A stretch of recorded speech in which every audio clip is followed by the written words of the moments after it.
Good morning, dear colleagues. Thank you for coming here. As Katja said, this is really unofficial meeting, which is trying to speed up the process, which can only last 6 weeks during the holiday season. So we want to say this short time and this difficult period was not intended to reduce the quality of public discussion. By such meetings, we want to increase the quality and speed of public discussions. Katja did not introduce herself like being the first person in Europe to sign a document which was prohibiting zero rating. So she's a brave lady, and I would like really to especially thank her to run this preparation. We did not start with preparation before we were not sure that BEREC will accept the guidelines. It was possible that this might not even happen. So that's why the short time frame for invitations. We tried to help by recording the event, but also live streaming the event, so our colleagues which would like to join us on the Twitter has a chance to follow what we are saying. We somehow, as regulators, should be a little bit using these technologies.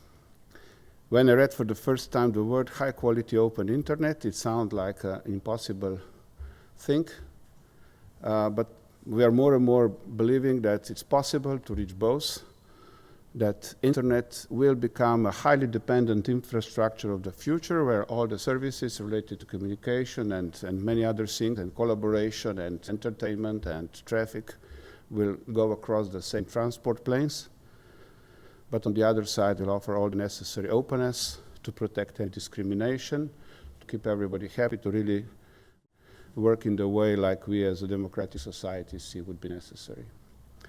There is some room in reading the guidelines, the text, the wording in slightly different way, and I believe such events like this one will help us to either come together, that we are looking to the same meaning of the words, or we'll sharpen our differentiation to really know where we are on the opposite sides. When I say opposite sides, we know there is a triangle between the content and the infrastructure people, and the regulators and governments has to help to make sure that the public interest on the consumer and also on the businesses should be treated in the most prioritized way. I would like to thank everybody who decided to participate, wishing sharp thoughts and focus to details where it's necessary, and we are really looking forward to see you here with us, and especially those discussions on the coffee breaks, and after that I think will help us see what the temperature of the room we made this morning. Thank you to everybody for coming.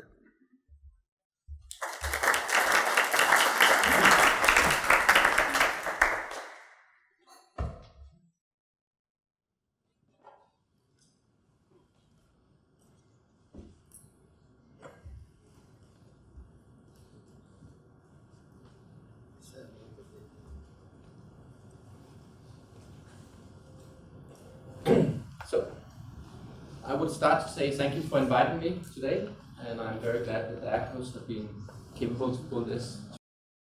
People coming from around Europe, and actually on a special day like today, where I think there's a lot of people thinking on what's the future of Europe. I think this country is a very good example of what Europe actually has achieved, and what the European Union actually has been good helping former East European countries.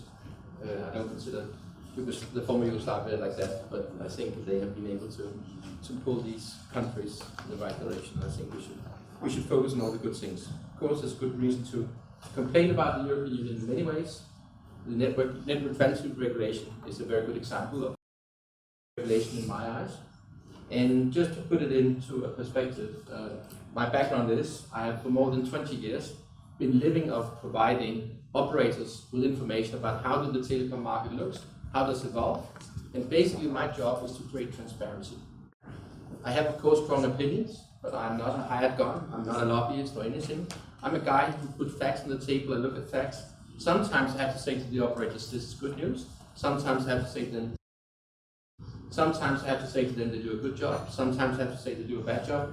And over the years, I'm actually probably been one of the most heavy industry criticism in many ways. When it comes to net neutrality, my opinion is the operators have not been able to communicate what they actually do for the society, and they're not been able to communicate what net neutrality is about. Because the problem is, I'm one of those who believe that facts is important.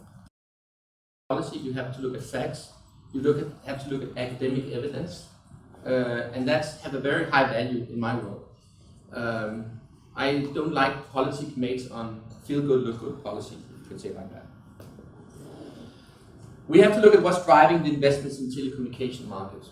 Slovenia is a very interesting country. You have very good infrastructure, you have heavy competition, and that in a very small country with a little bit more than 2 million people. It's quite impressive to see the numbers of telecom players here, see the competition level, the price level, and all that. This country actually has quite good investments. Capex versus sale in this country ratio is one of those countries in the world where the capex versus sale is highest, even if you look at over a period of years. So actually in this country they've invested a lot of money in infrastructure, and they will also be done that in the future. Investments is a very interesting thing, because what's driving investments, what's driving innovation, and there's a lot of people who have a lot of opinions about that, and they also made a lot of that. There's some people who says if we just increase broadband speed, increase innovation, and increase creativity, the reality there's no academic evidence for that. Korean government did a fantastic case study of fiber to the home in Korea and the impact of that, and they basically said it had no impact in innovation, no impact in economy at all. Competition. What is creating competition in the telecommunication market? In the past, operators built the network, and on top of that they deployed services. It's not like that anymore. The world has changed. It's new business models, new ways of doing it. IT guys is creating competition. Operators are providing with infrastructure, but there's also the evolution of network technology. Cable TV operators suddenly came something called DOCSIS, so they could move into the broadband market and they could compete with fixed broadband providers. That forced the fixed broadband providers to make investments in infrastructure. We have operators with a single play providers only provide with mobile, like TUS Mobile more or less used to be in the past. And we have operators which can provide with quadruple play and impact on the competition in the market, investments, and what's going on. And then, of course, change in regulation. And in my opinion, it's quite interesting to see where have we had most regulation in the telecommunication industry. That's been on the fixed market, where we had less regulation that is on mobile, and where's competition working best is on mobile.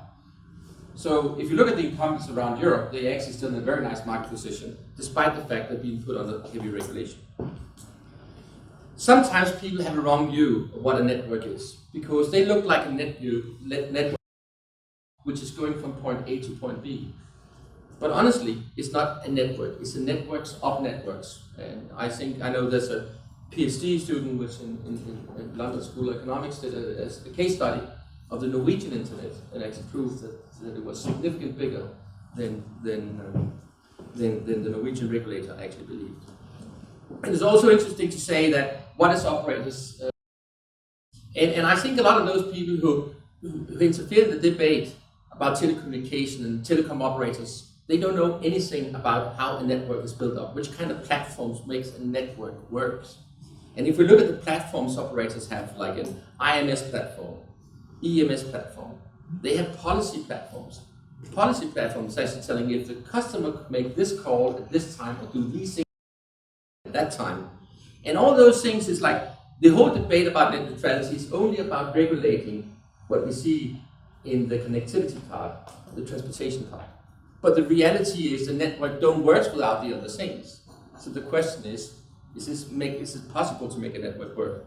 And just to go into, when you meet some of these people and discuss it with them and say these things, then it's quite interesting. They don't know anything about these things. And we have people in my company which knows a lot about these things. It's sad that we don't take these things into consideration. Zero rating is quite interesting. I don't know, how many of you likes a Tesla? How many of you would like to have a Tesla? Please raise your hand. Oh, a lot of people, yes? Do you feel that Tesla had changed the car industry to something good? Have they made the industry better? It's quite interesting. Do you know, outside here, did you see there were 6 parking lots for Teslas? You know what's out in those 6 parking lots? On that parking lot, you have 6 parking lots for Tesla. And if you park your Tesla there, zero rated electricity, zero rated energy for your car. On the other side of the parking lot, you have cars which drive on diesel and gasoline. Those guys pay for the gasoline at the gas station. Why don't we ban the Tesla cars out here? Tell them to pay for their own electricity. My sister, she's quite well off. She have a Tesla. She lives in Denmark.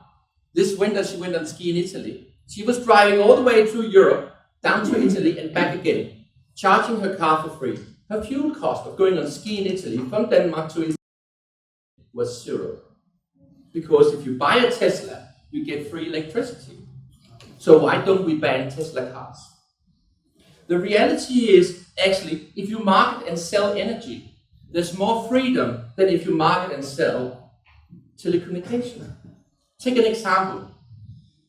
My energy company, they say to me, John, do you want to pay some extra and then we only provide you with green energy? And I say, listen, I'm into the green stuff. We are in Denmark, we have a lot of wind power and we want to be very environmentally friendly.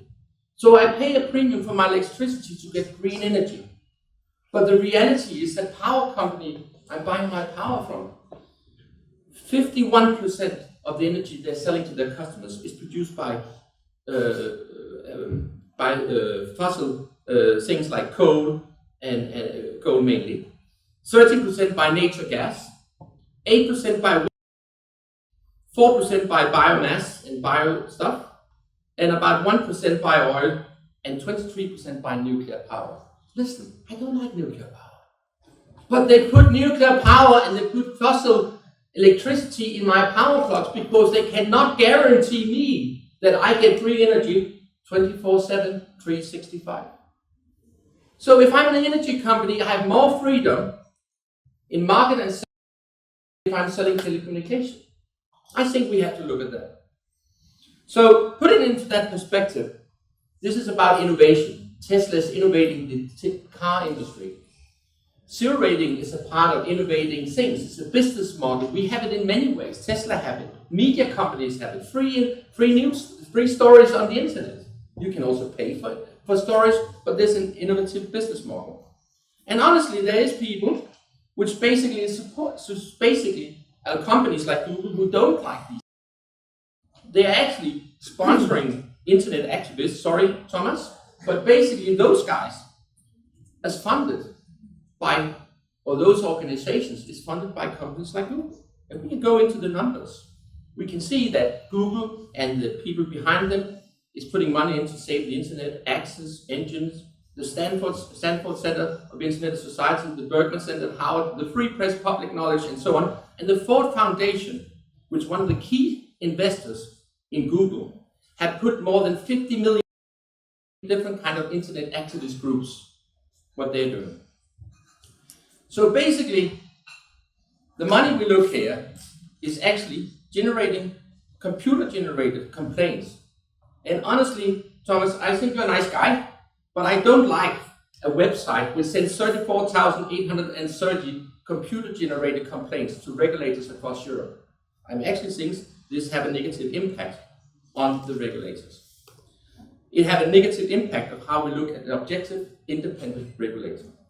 And I think it's very important to understand telecommunications is a complex industry when it comes to the technology, and also when it comes to the business model, just like other industries. And in the end of the day, it's very simple. It's all about business models. But we can limit it to have one business model in the telecommunication industry, and in that way, we limit also the competition and the innovation. And if we did the same in the car industry, there would be no Tesla today. Tesla will not change the car industry the way they're doing it. Thank you.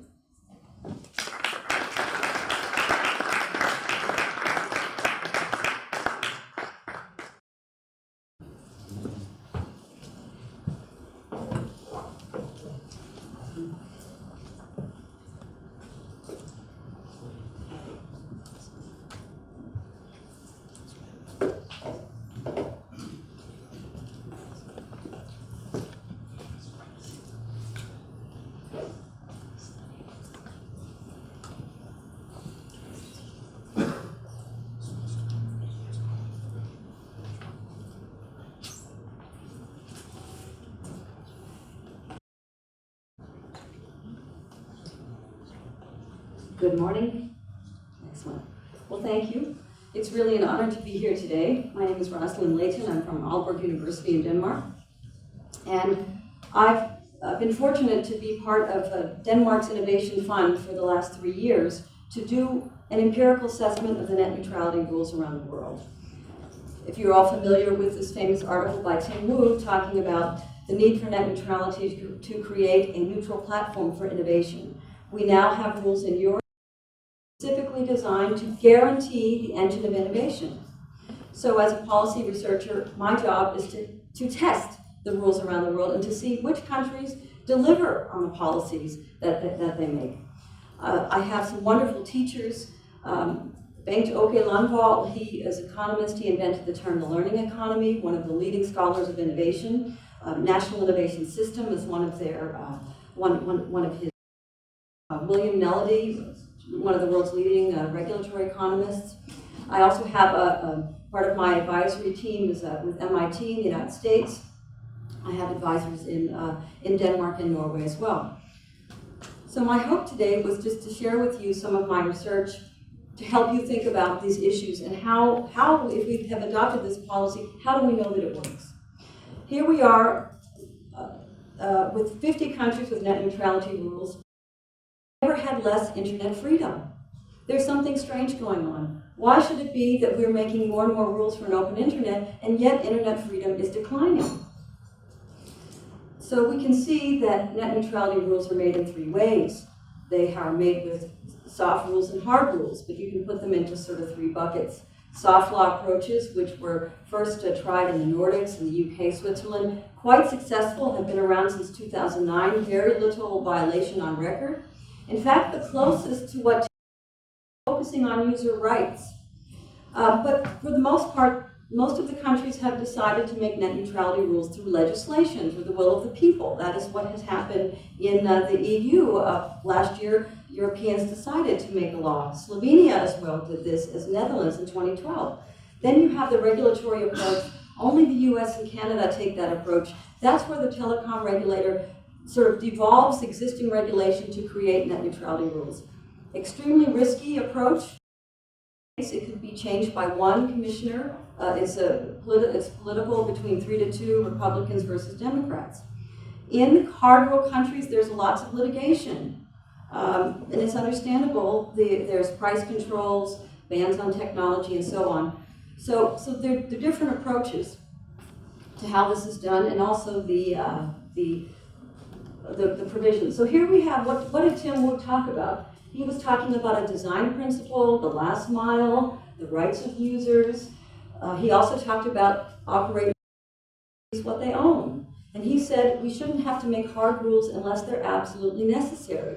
He wanted to see that the actors in the ecosystem behave in the right way, and that the regulator would take an educational approach to the parties it operates.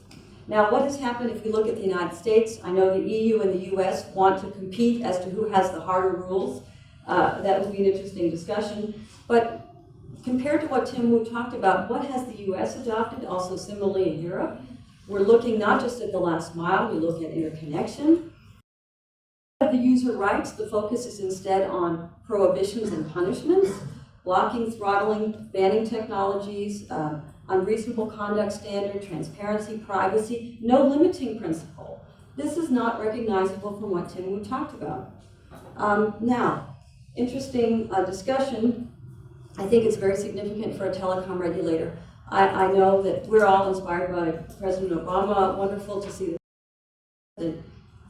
When he came on YouTube and said, I tell you, FCC, please adopt the toughest rules using Title II. Everyone thinks that's great. If you're a telecom regulator, it's not a good thing, because you have an executive president telling you what to do. How are you supposed to be an independent, expert agency? You put in a very political position. Now, what did the chief economist of the FCC, who has now resigned, said? He said, the FCC's rules are an economics-free zone. The economist, he resigned, and he said, they refused to listen to us. They didn't ask the engineers. They didn't ask the economists. Last week, the court case, 9 lawsuits against the FCC for its rules. The rules were held up in court by 2-1. The dissenting Judge Williams, 70 pages, he said, why did you not listen to the economist? And this is an economics-free zone. These rules will be appealed likely to the Supreme Court. And this idea of not using economics to make rules won't bode well. We have this gentleman lawsuit against the FCC. He's planning to take it on to the Supreme Court. He is one of the inventors of VoIP, and he is complaining about his rights of free speech. He has an internet startup where he has people talking about the news in real time. He needs to have a quality of service guarantee. He is not allowed to get this quality of service guarantee because of the FCC rules. The freedom of speech for his startup is being abridged. So he's taking it to the Supreme Court. So what is my research? I have looked at Denmark and the Netherlands very much in depth. I've lived in both of these countries. I speak both of those languages. These are two very interesting countries to compare. And I think they're very important for Slovenia because when you look, if you're a small European country, it makes no sense to look at the USA. It's a totally gigantic country. You know, it makes much more sense to look at small European countries. How do they do with innovation? Denmark and Netherlands, very similar. Development, highly educated, speak a lot of languages, lots of engineers, lots of broadband competition. These countries are neck and neck in so many ways, except they have taken very different approaches with net neutrality. Denmark said self-regulation in 2011. We want to do better than what the regulators can do. We will agree to do more. We're going to even make a guarantee of the speeds that we offer. Netherlands, very different approach. They said, no, we're going to have hard regulation. So what I would say to you if you're the policymaker, you to show me why your hard rules work better. So let's see what happened. So where are we today? I used a tool called App Annie. It's a public tool. You can go to appannie.com and so it takes a lot of time, but you can get this information. I also have another tool called Apptopia, which is a proprietary tool that I have a subscription to.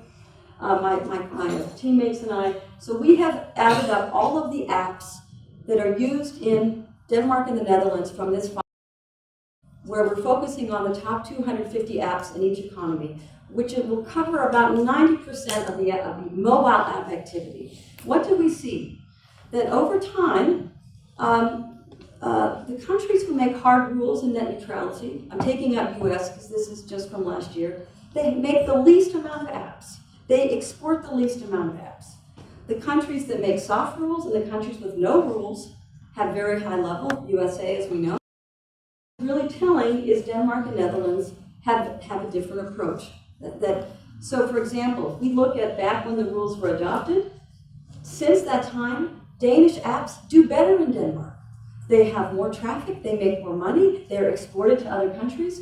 What has happened to Dutch apps? They have less traffic and they have fallen in rank and they're not exported. That is a concern to me. So here just to put another perspective very quickly, the top app in Denmark is larger than the largest Dutch apps altogether. That is really a concern.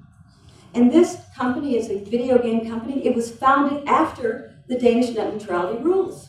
That says to me, Danish net neutrality rules are appearing to support the innovation, whereas the Dutch are not.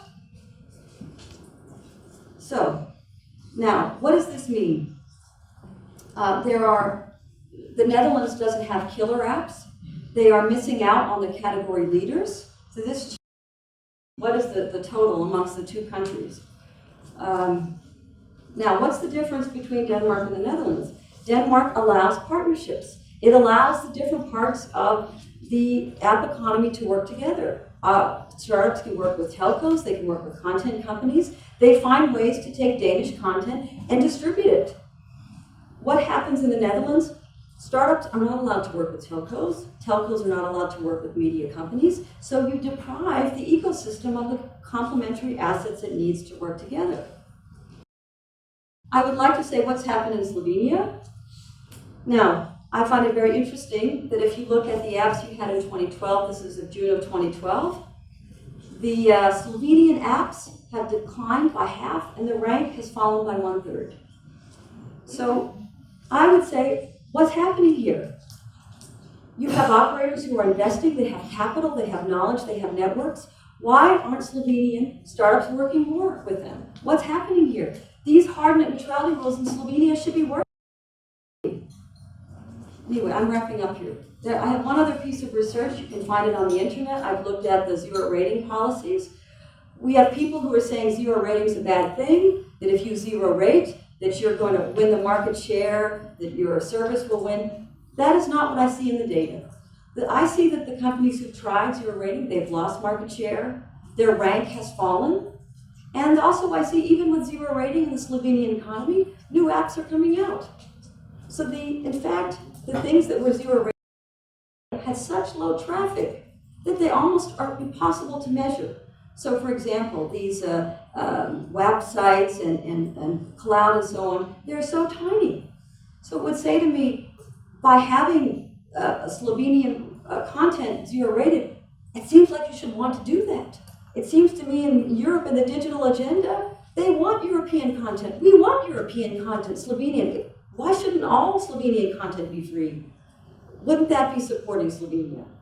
So in any case, I would just say to you, this business with zero rating gets started. It actually goes back to the 1950s. After the war, the UK was, let's go back to the days it was part of the EU. Things were zero rated because they didn't want to be taxed. Wheelchairs and books and food, to get them around Europe, they said, have no rate, have a zero rate, no tax. So doesn't it make sense that the most important internet content should be free or reduced rate? How did this Facebook's Free Basics Facebook get started? It was in South Africa because of the AIDS epidemic.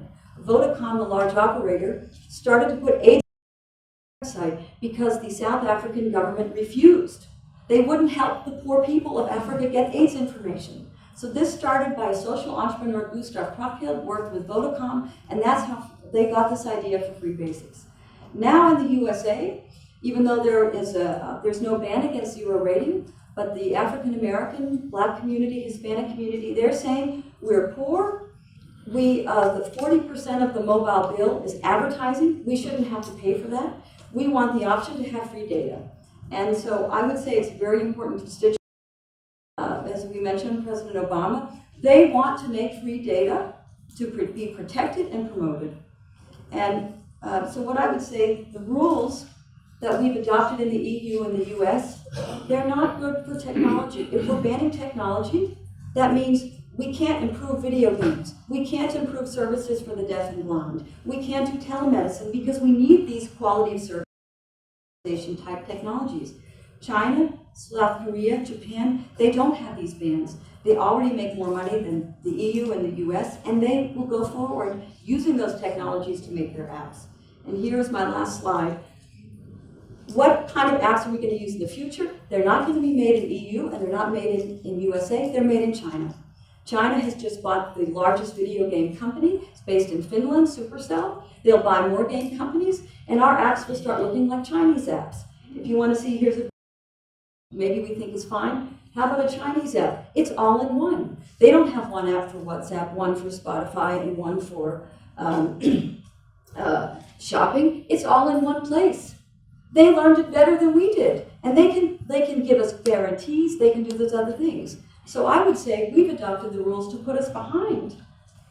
So, in any case, this is. I want to thank you for your time this morning, and I will look forward to hear the other speakers. And if we don't have time to see me one-on-one, and give me your feedback and help me make the analysis better. Thank you.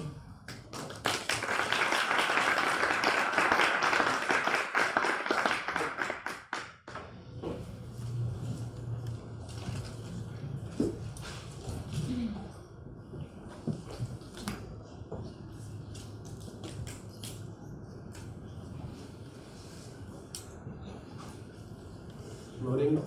My name is Peter Eberl. I'm Deputy Head of Unit in the Commission.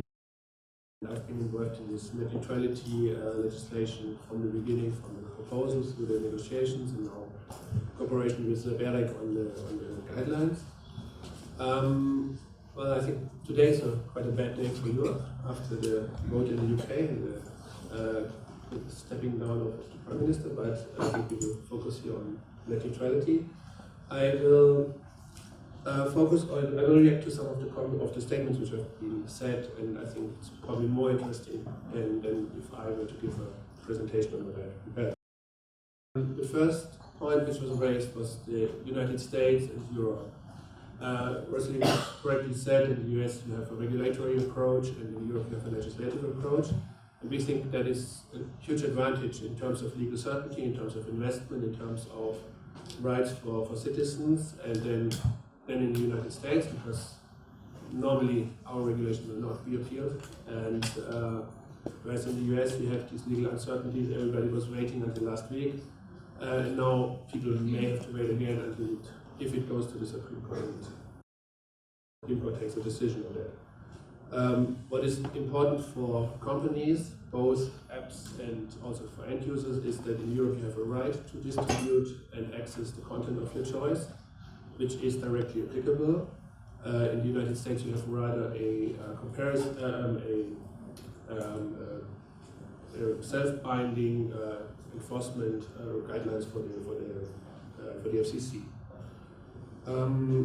Then I think in Europe we have a balanced approach, which is not very different from the United States approach. And I think that also there have been statements that quality of service guarantee is not possible in Europe. I think this is not correct. We have a balanced approach which allows both within the open internet reasonable traffic management, so you can optimize traffic as long as it does not block or slow down other traffic. And then you can also have specialized services which can give a guaranteed quality, like. And this is possible, and this is explicitly welcome in the regulation. Of course, you have to have some safeguards that not all the traffic is migrated to become a specialized service for which users have to pay. So there are guarantees that this should not have an impact on the quality of the internet. There was a point on self-regulation. We have some countries, or we had some countries in Europe which had a self-regulatory approach. What we have seen in these self-regulatory approaches is time, and sometimes it didn't even happen, to bind or to include a large part or all of the important operators in those countries. And surprisingly, in the BEREC investigation on traffic management practices in 2012, some of the countries which had self-regulatory regimes did not perform particularly well. So I'm not sure there is evidence that self-regulation was better than hard regulation. This was also one of the reasons why there was, in the end, a proposal by the Commission to introduce net neutrality rules in the telecommunications. Then, on investment incentives, of course, you have a lot of evidence in both directions, but I think if you have the net neutrality rules as we have them in Europe in a balanced approach, I think they rather foster investment than prevent it, because there are some practices which have been applied which would rather decrease investment, because if you can squeeze out more of existing capacity, then of course, and if this is allowed, then you would not invest rather than investing in order to create new business like specialized services and so on.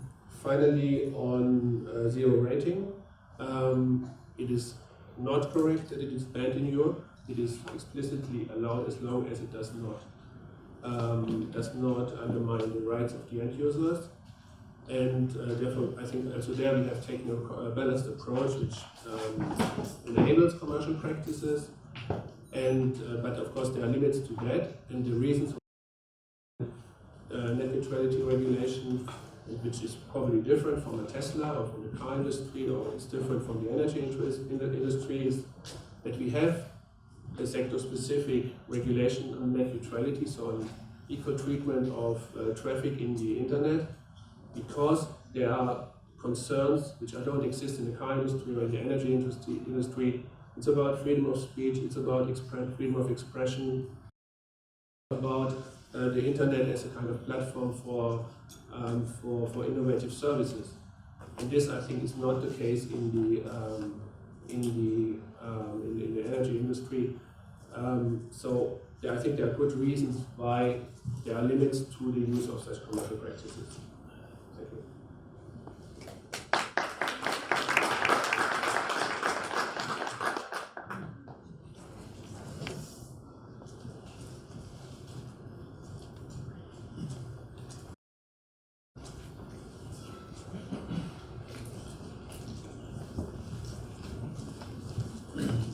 Good morning, everybody.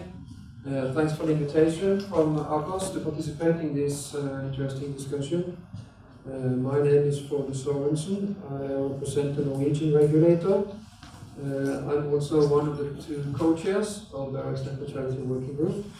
But my presentation today will be my affiliation with Norwegian regulator.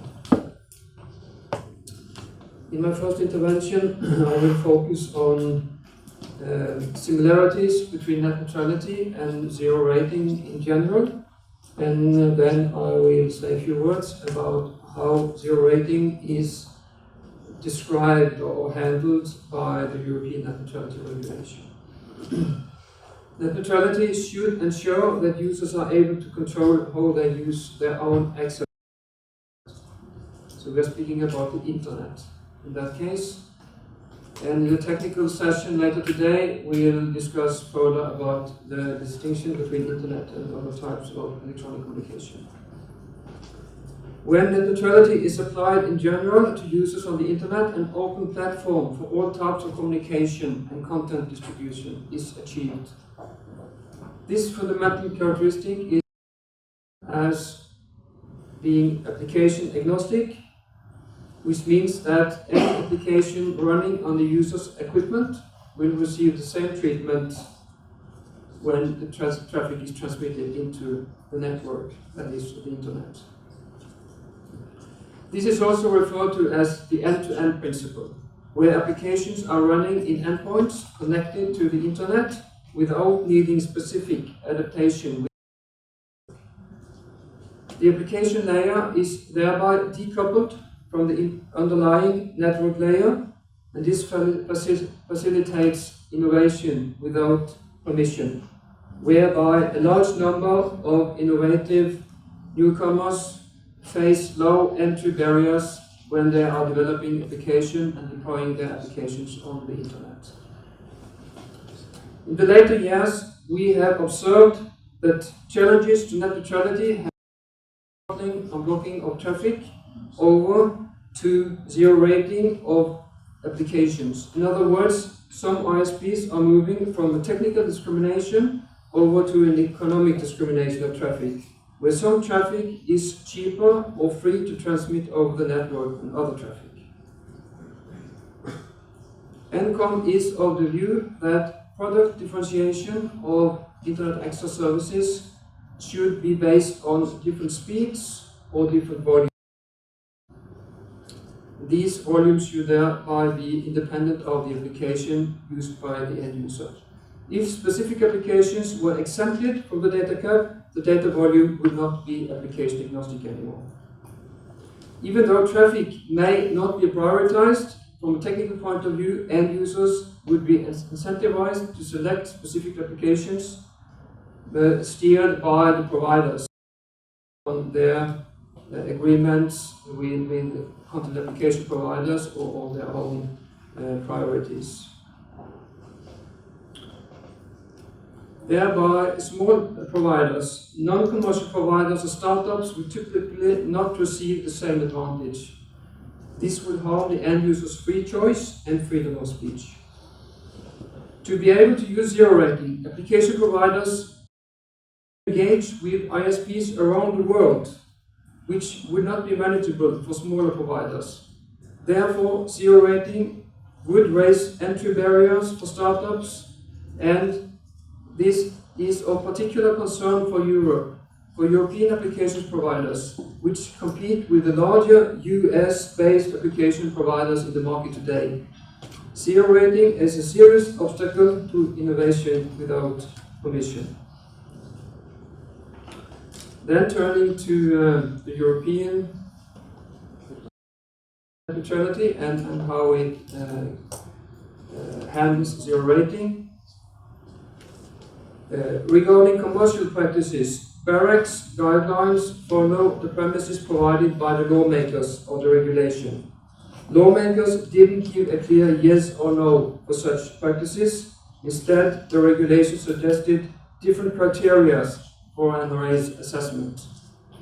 And in line with this, BEREC guidelines suggest an approach.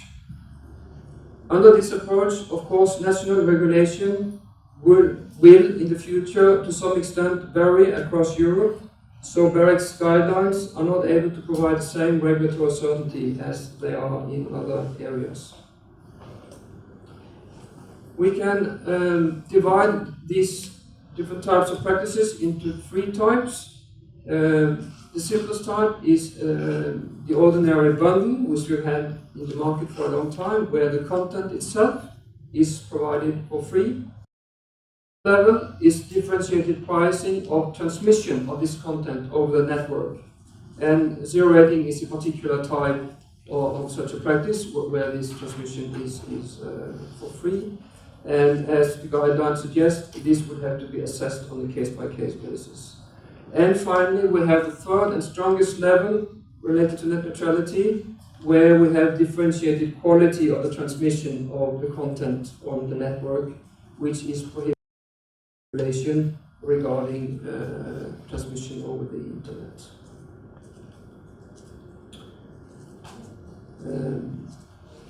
An often heard argument against zero rating is that it's a possibility to provide cheaper access to the internet for low-income consumers.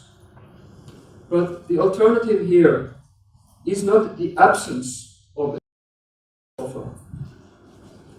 ISPs can provide a neutral, low-cost, low-bandwidth offer if they want to prepare offers for low-income consumers. They could also provide this additional allowance, which is under the zero rating, as a free volume for free use for the end user. What we should compare with. Upcoming cases of zero rating will need a comprehensive assessment for NRAs. The BEREC's guidelines provide criteria for regulatory assessment, but in particular, in the earliest cases, this will be a complex matter to handle and cases to settle. But presumably, yes, regulators will experience how this should be done, and the methodology will become more firm, more predictable. And also, and as you may know, BEREC's guidelines will, if necessary, also be updated in the future. So experiences for NRAs in regulating zero rating is of course an important part of this process. Thank you.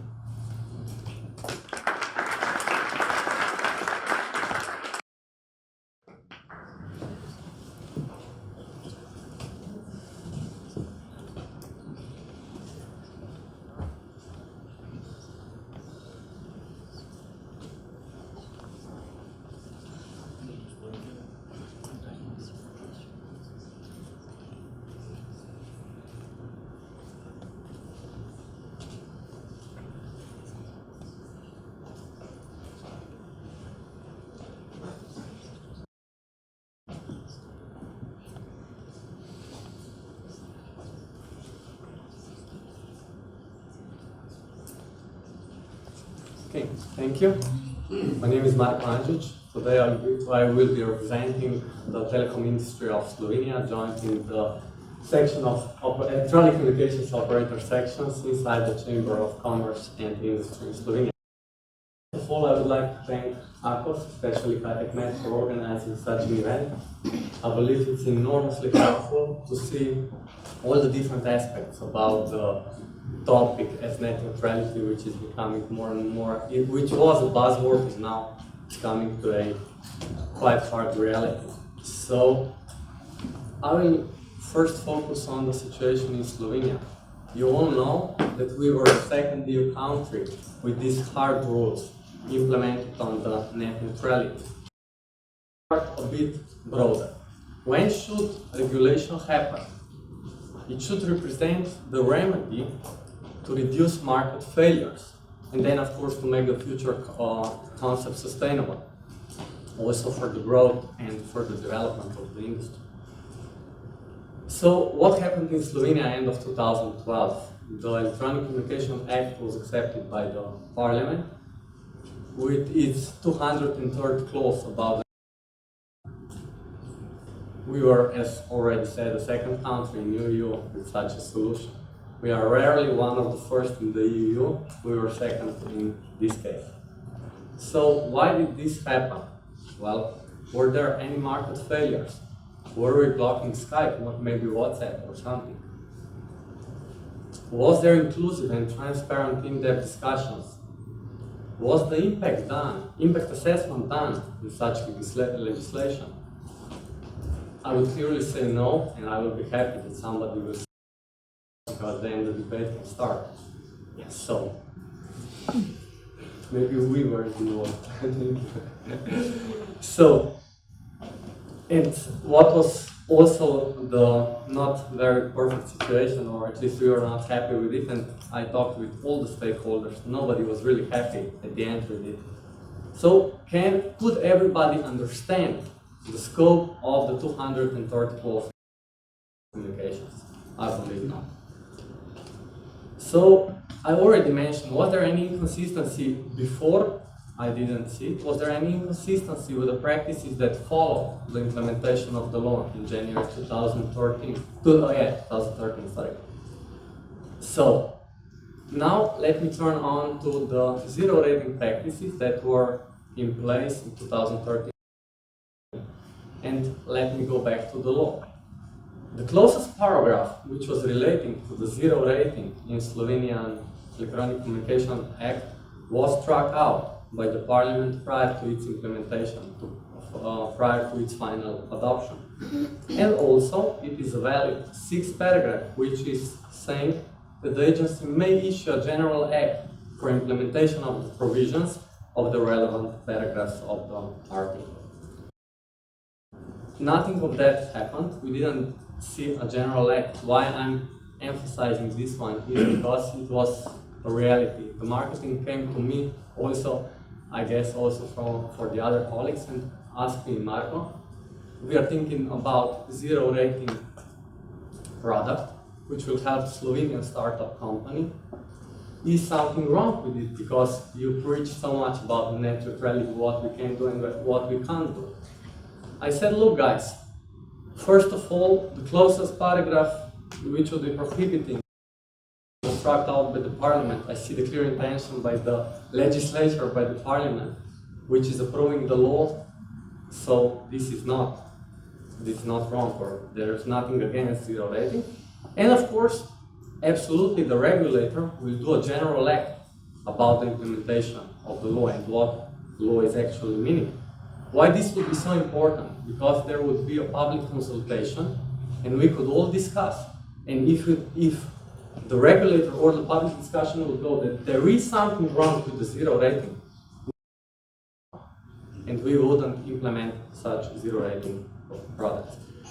Because of all these reasons, and of course the director congratulated the brave lady, Katja Kmec, she is brave, but I cannot congratulate her on these decisions which were banning zero rating products in Slovenia. Because of all of these reasons, some litigations could not be avoided. But what is usually the case probably in all the member states, in Slovenia maybe also, the courts are not deciding quickly. So the cases are still pending. We do not know, and this is for 1.5 years. So we had a situation. We believe it was not justified, it was not relating to the law. We went to the court. There's no problem with that. Of course, we had to suspend our zero rating products, but the decision is not yet here. Litigations could not be avoided. One anecdote, maybe at least 27 countries in the EU were horrified with the telecom single market regulation. We were kind of expecting it, because it cannot be so hard that it is the Slovenian law, which is partly absolutely true. So, let me now try to connect the Slovenian case, what the ongoings with the telecom single market regulation, with the better guidelines being in the public consultation, and the Slovenian ECA, which 203rd clause is still inside the law. So we have a bit of contradicting, even though we know the regulation is about that. Trying to say is that if past determines the future, the discretionary powers which are given in the telecom single market and even more in the BERE guidelines, and the discretionary powers that will be given to the national regulators, we believe we will be again on the on the wrong side of the stick. That the Slovenian regulator might be more harsh on Slovenian operators. There will be other NRAs in other countries, and this gives me rhetorically back to the telecom single market. Trying to evolve the single market, which would be the same for all the EU. The EU is lagging behind, that's why telecom single market regulation. So it should be the same solution everywhere in the EU. Absolutely, as a position of the also Slovenian operators, we are absolutely tiny in the world perspective. We are strongly in favor of clear, stable, coordinated implementation of the regulation throughout whole EU, which is the main purpose of the regulation. Here, I have to be direct. If the European Commission or whoever would be more inclined to go for the country specifics, the directive should be issued. The regulation should make sure that the same solutions are the same throughout the whole EU. And maybe we don't see it through the BERE guidelines, which are in public consultations. We believe that in order to have sustainable growth and further development of the industry, some flexibility must be given to the operators, and we have seen some empirical proofs about linking this to the innovation. I'm sure there will be different interpretation of it. I'm really happy for the speakers that were pointing all the right topics and to already emphasize the controversy on the topic. And here you can see the small, tiny Slovenian operators' view on it, and of course we will be happy to discuss it.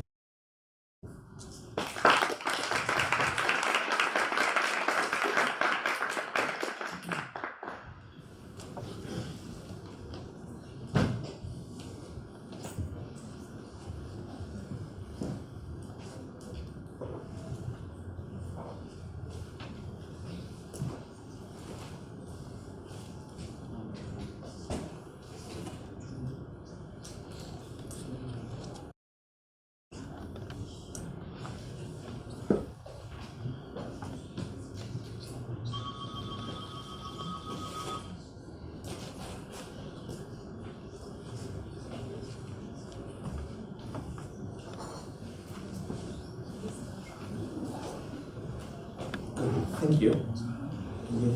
Yeah. First, I want to start by highlighting that I'm not paid.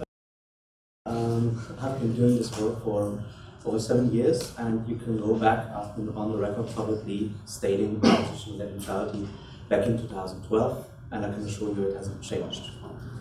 But I've followed closely the telecom single market regulation, and that's also what my 10 minutes will be focused about. Not about commercial practices or zero rating. The best way to understand this issue is to think about it as application-specific data volumes. So instead of buying internet access and volume for whatever application you want to use, you buy it specific to certain applications. And just for the clarity of what happened in India, this also includes zero rating for a fee where a company pays to have its application data zero rated. And we can distinguish between types. It's important to keep that in mind. Zero rating for a fee, the classical AT&T sponsored data, where you can pay and you get your content zero rated, or zero rated similar apps. That's the classical Spotify, Deezer music streaming deal that you see in many mobile markets. And then the third category, where you have full classes of applications zero rated, T-Mobile Screenshot being the prime example here. And what are the problems with this? The first one always increases the costs of innovation. Of course, because in order to compete, you have to pay the mobile operator or the operator whose customers you want to reach. Otherwise, you are at a competitive disadvantage. And with the second and third problem, the ISP is always picking winners and losers, and thereby distorting competition and user choice. So in a way, zero rating is just another way to favor some applications over others. Or to put it in more classical NRA terms, it's a new way to introduce termination monopolies in the internet. And that's the question if we want that, or if we should learn from the past. And before I go into more detailed problems why zero rating is a problem, I just want to pick up on that already been given. If we compare zero rating, for example, with free tone numbers, there is an inherent problem, because back then, in order to have a free tone number, you must be a company. In order to establish a company, you usually need some money. And you need a telephone system, you need people that pick up the phone. All those requirements are not true for the internet, because there the costs of market entry are much lower. And so we have to ask ourselves, do we really want to reintroduce systems to this new internet economy? Do they even fit? And even if you look for the future, and thanks for the Tesla example, yes, you can use the energy from the Tesla charger system and their infrastructure, but only if you have a Tesla car. Even the plugs are proprietary. There is even a DRM system, software preventing you from plugging any other electronic car into their infrastructure. And so, if this is the model we are thinking about when we speak about zero rating and vertical integration, I think we have a problem. So I already highlighted why zero rating distorts competition. I think that's inherently true. And here, particularly important, zero rating always limits the freedom to provide a service. When your competitors are zero rated, because the ISP offers their data as zero rated, then you always have a competitive disadvantage, and I would argue you are infringed in your rights under the regulation. Similarly, as a consumer, you are also infringed if you cannot use the music streaming or video streaming application that you want, because the data volumes that your ISP is offering are low.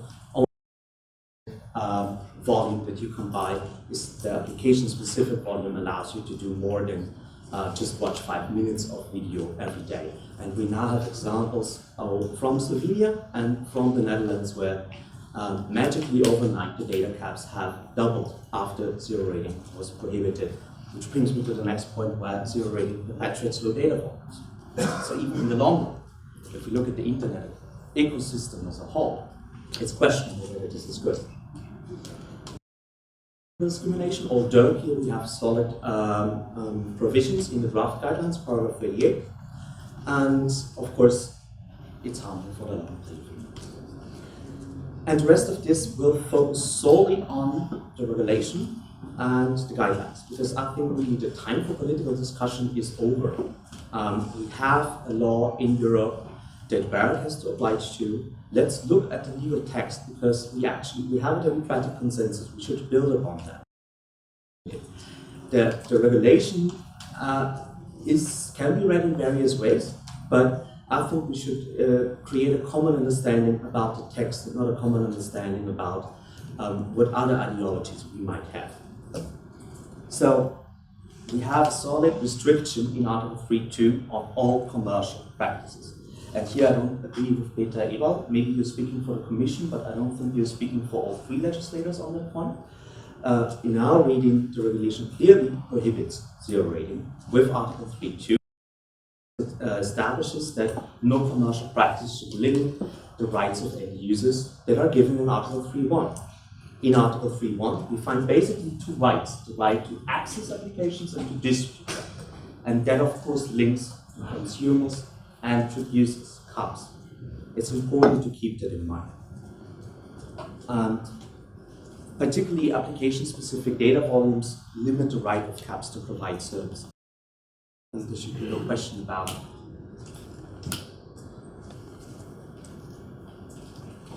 And the most important other tiny word I want to focus on is the word limit.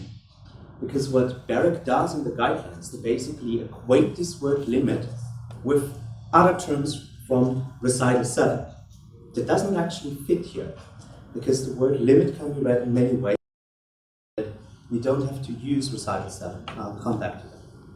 But first I want to talk about a more general reason why there is a case-by-case rule instead of a bright line rule.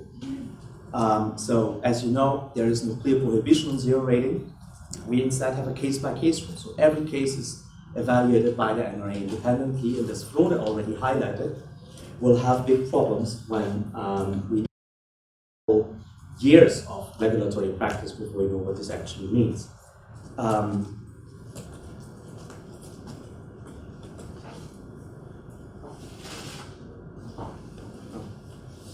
Yeah. So, of course, the problem arises with the 31 enforcement agencies. So we're risking having a really fragmented digital cinema market. There's no normative effect. We have extensive litigation here. Again, the Slovenia case should be mentioned. That at the end also leads to reduced ability of small and medium-sized enterprises to attract investment. How else could we think about this? Why should BEREC choose a bright line rule on zero rating? First and foremost, because of its mandate. Article 5.3 clearly says that those guidelines that BEREC has to come up now have to contribute and have to assist the application of this regulation. And the case-by-case rule is not following this mandate. Therefore, in my eyes, is not really living up to the task that the legislator has given to BEREC. Then recital 7, the last sentence, also requires NRA to intervene in certain cases when the essence of the right is infringed. Right now, the rules on zero rating have no such requirement because everything is case by case. So again, here that the guidelines are not in line with the regulation.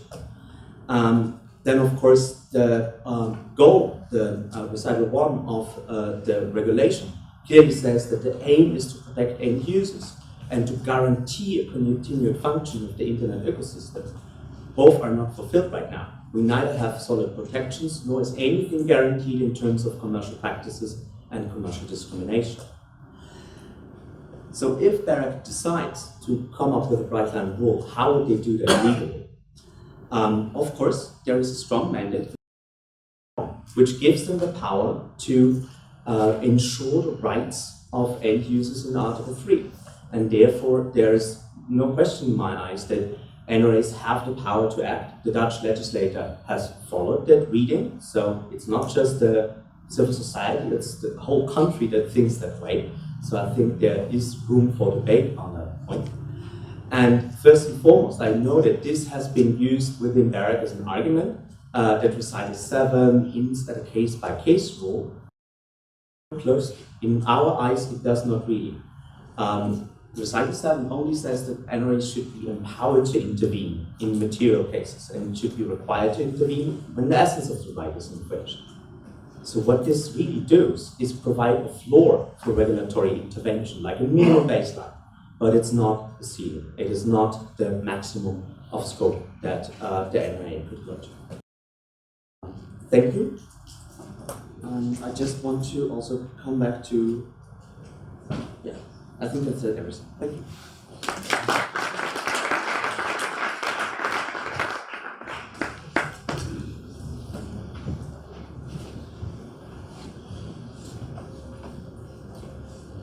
Hello.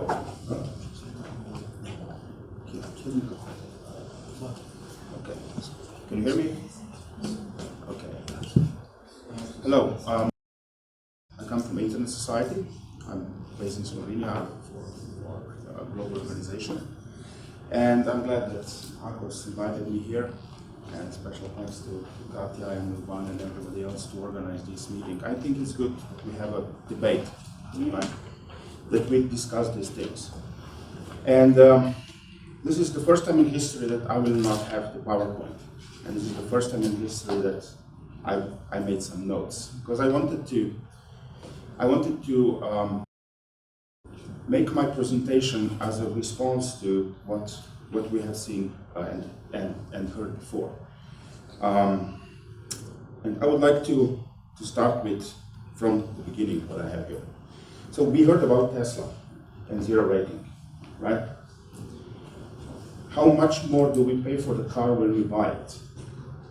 If Audi would raise the price of the car and say, okay, here is your car on gas, that would be probably completely banned because they would say sort of like, oh no, this is, I don't know the English expression, but in Slovenia it's vezana trgovina. It's connected market together. And that would be probably banned. So why we don't ban Tesla and their electricity? Okay, if I buy Tesla, I understand I paid for all this electricity in advance. So they have my money in years, and they are earning money because they have my money in advance. But you have Google phone and you have Google email. Yeah. Well, I don't use it. Okay. Then we heard about the business model. Yeah. Operators are today the backbone of the internet. And I'm glad that operators are investing in the capacity and in the network. But why are you sticking to the 40 years? The world has changed, and the business model needs to change. And please don't try to bring the internet back into the old days of the telephony and circuits and specialized services. That's not internet. That's just not internet. About zero rating, I went to Canada. I bought a SIM card there, local SIM card for data, and then I was a bit annoyed because Facebook was zero rated, and I posted on Facebook the screenshot that the operators was telling me your data to Facebook is zero rated. That generated a long discussion among my friends all around the world, and one guy from Slovenia posted the answer that actually scared me. He said, if we would start breaking the internet at zero rate in 1996, all of us today would be using America Online. Only. Because these people were able to pay back then for zero rating. And today we would have no Google, no Facebook, no permissionless innovation, nothing. We would be all using America Online. How scary is that? That scares me. That scares me a lot. So why would we want to start breaking this stuff now? Do we have any reason for that? For example, on zero rating, Uganda, no, I think it's Rwanda. What happened there, they have zero rated Facebook and Wikipedia traffic. So what these people did down there, the people who is distributing the movies, the stuff, they managed to put 3 gigabytes big files into Wikipedia, into hidden places of Wikipedia, and distribute the URLs over the Facebook chats to other users. And people started downloading 3 gigabytes of files endlessly. And the operator that did that ended up with a completely clogged network that was melting down, burning down, not working anymore. What is wrong? Where did this all go wrong? And well, you zero rated the traffic. Well, what would you expect? Right? People on the internet there's innovation on the internet. People is very innovative. Right? They will misuse the system as soon as they can. And it's good that people is innovative, but it can bite back. For example, we had the discussion before, okay, about the permissionless innovation, and then that it is fair for everyone, and we will come back to fair, because fair is not always the same as right. But for example, they were saying, okay, if it's fair for everyone and permissionless innovation, then Google is becoming bigger and bigger and getting over the world, and Facebook is becoming bigger and bigger and getting over the world. Thank you. And they're getting even bigger. Wow. Just wow. Thank you for doing that. And, for those people who want to zero rate things, I have a suggestion. I have an application for you that you should zero rate. It's called the internet. The whole internet. Zero rate all the traffic. And that would be fair. Right? That would be fair. Why not zero rate all the traffic? And then I would go there and keep sitting and saying I have nothing to say. Because I think the kind gentleman from Norwegian regulator said exactly what I would say here, and to keep the internet fair and the business models fair and the innovation fair. Then we heard about the VoIP provider that wants QoS. Well, I'm sure they want it, but do they want it over the internet? Do they want it between every autonomous system on the internet? Because the internet is the network of autonomous system numbers. Do they want them between? It doesn't work. It doesn't work, and it never will work. Today we have more than 50,000 autonomous systems on the internet. If you want to apply quality of service, then everybody needs to write 50,000 minus 1 contracts with everybody with every ASN in the world. That's 50,000 square pieces of paper. It doesn't work, it doesn't scale.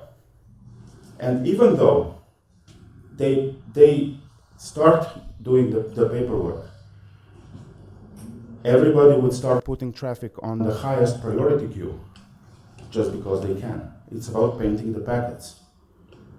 And we end up again in one queue that becomes best effort. So I'm coming from the operational part of the world. I have 20 years of operational experience building and running the internet. It just doesn't work this way. I understand that the thoughts are nice, but there is the real world out there that is moving packets around.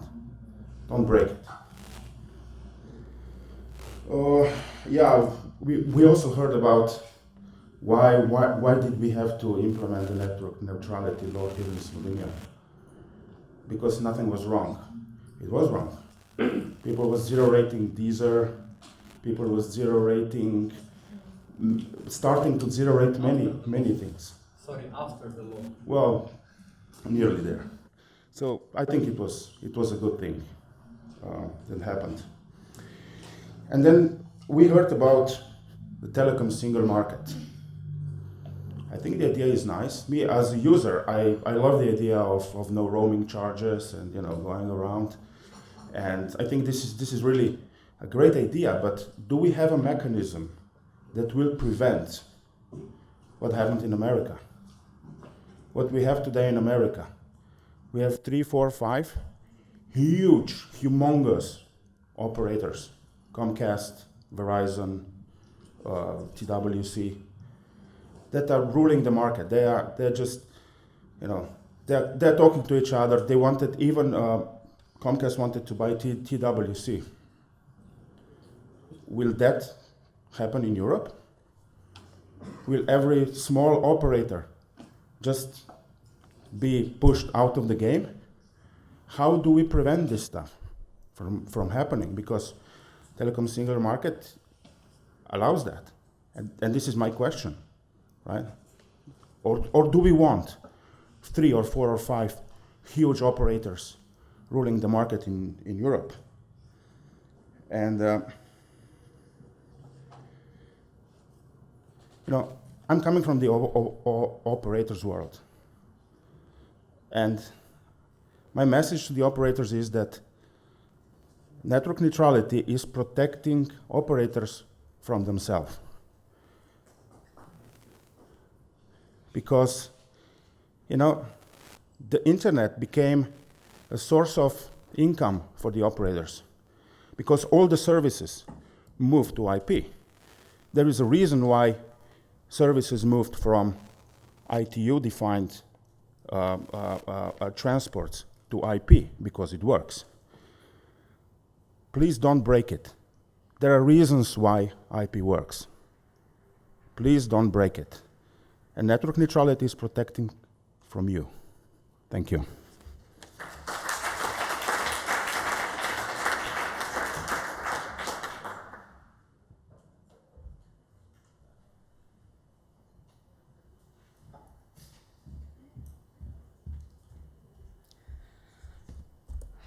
Hello again. I'll try to make it short and simple since we are a bit late behind the schedule. And since Frode, Thomas, Jan, to some extent also Peter already told almost everything I wanted to say today. Well, as Marco told you already, zero rating is quite an important topic here in Slovenia. Slovenia introduced net neutrality law in 2013. The definition of net neutrality Slovenia law is net neutrality should mean the principle by which all internet traffic on a public communication network is treated equally, irrespective of content, application, service, equipment, source, and purpose for communication. AKOS understands equal in technical and economic sense, but our ISPs have different understanding, but that's fair, okay? The judges will decide. The type of zero rating that was used by some Slovenian mobile operators was prohibited with AKOS supervision decisions, as you heard, in the beginning of 2015. Same practices that were prohibited with our decisions are clearly not in line also with the TSM and the draft bearer guidelines.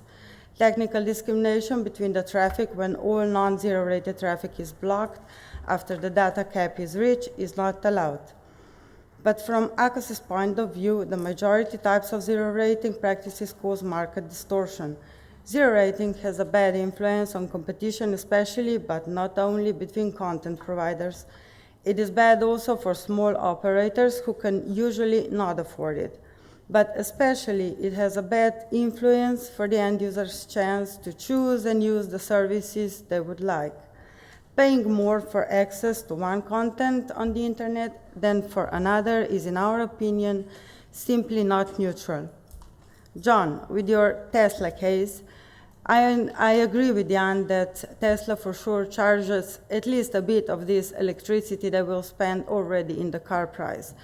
But we could also predict that it is just a temporary commercial offer, and I'm sure when or if everybody starts driving Tesla, there will be no free electricity anymore. There is even a fear that when there is no regulator at that time, Tesla drivers might pay more for the electricity for their cars than they're paying for the electricity to use the refrigerator. If you don't regulate neutrality, access to content, internet will lose its importance. It has especially for end users today, and that is easy accessible information and easy information sharing without barriers. ISPs are not allowed to take a role of a gatekeeper. Rosin, if operators have big capacities in the network, they should offer end users at least larger data caps. We cannot see how zero rating could foster the economic growth. I agree with Frode, technical and economic discrimination can have same consequences. End users will simply choose to access the content that is more easily accessible, and paying extra for certain content is for sure a great barrier and a huge influence on end users' choice. The consequence is the distortion on the market and a barrier for entry. And since we are really time limited, I will give the word also to Doman, and then we'll start the public debate. Thank you.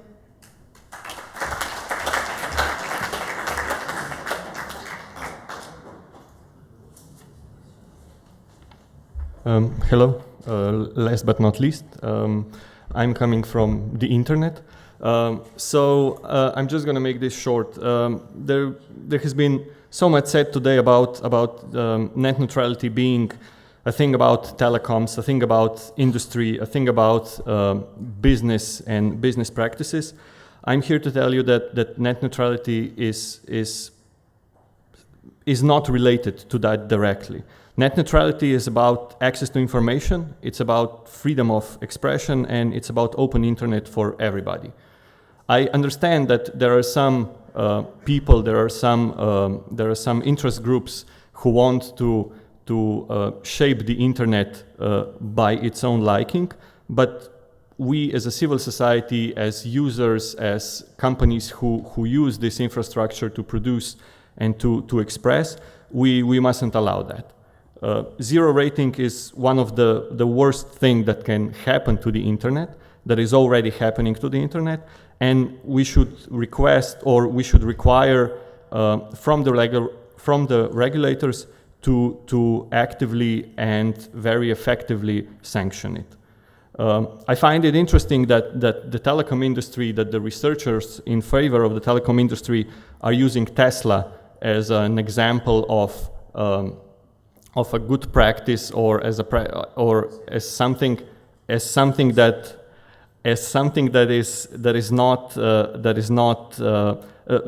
is using the zero rating as something good.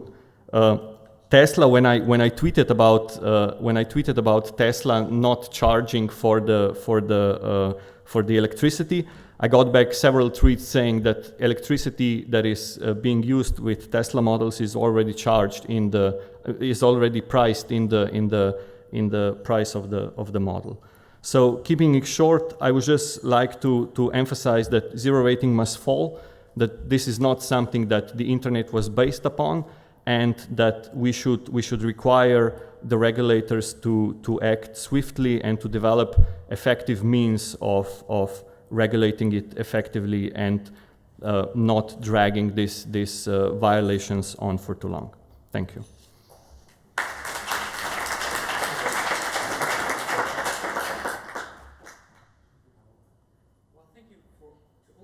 That you have successfully self-regulated yourself to time limits. I didn't need to use any harsh measures to silence you down. But maybe we should start our first round with a very simple question. What does internet neutrality means to either of you, to each of you? Because if we go to the biblical interpretation of the term, every IP packet was created equal. And all this discussion now, with all the regulations and stuff, basically means that we got rid of this idea, that we accept the idea that every IP packet is not created equal, and therefore it should be treated according to either business plans or interests or policymakers' view of something. So, to begin, what's your definition of internet neutrality? What are we talking about? Yeah, you could just... So, just let's say, I didn't say that Tesla was a good model. What I said was Tesla and the electricity companies have more freedom when it comes to develop, marketing and sell services than telecom operators. Okay, that's what I said. I know that the net neutrality people don't like when I say that the Tesla car, which is cool and from a cool company, actually have more freedom than telecom operators, because they basically see their story falling apart.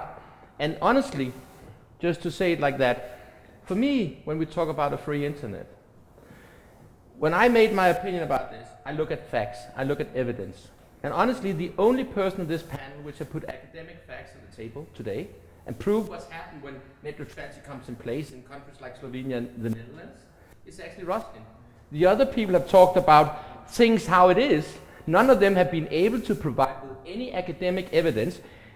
In the Barrick process, they have not put any evidence for these things which Frode was saying today. There have even not been any transparency in the process. So coming back to my opinion about the internet. A free internet, I think actually the biggest threat to the internet and a free internet, it's governments. We see that around the world. Governments who shut down newspapers, shuts down for services, go to Turkey, go to Saudi Arabia, try to go to Dubai and go on Skype, or try to go in the Danish tabloid newspaper similar to The Sun, it's blocked, okay?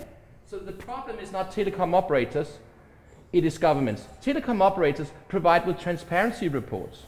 I think operators, like they have done in Denmark, have to stand up against governments who try to block for the internet. It's not telecom operators who block for services and free speech.